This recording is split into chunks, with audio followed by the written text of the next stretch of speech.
I get this question all the time. Devin, how do you know if a niche is too crowded for a new faceless channel to earn trust quickly?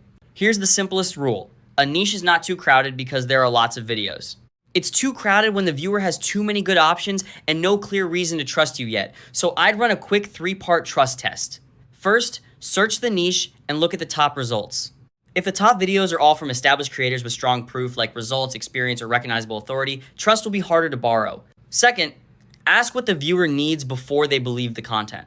In some niches, information alone is enough. In others, they need proof you actually know what you're talking about. Finance, health, and high-stakes advice are much harder for a faceless beginner because trust is the product. Third, look for format sameness. If every thumbnail, hook, and video angle feels interchangeable, then a new channel blends in fast. That's usually the real saturation problem. My decision rule is this. If you can't answer why a stranger should trust your channel within 5 seconds, don't enter broader, enter narrower. Pick a sub-problem, a specific audience, or a clearer lens.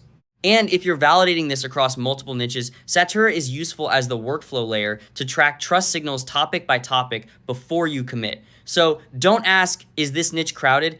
Ask, can I create immediate trust in this niche? That's the better filter.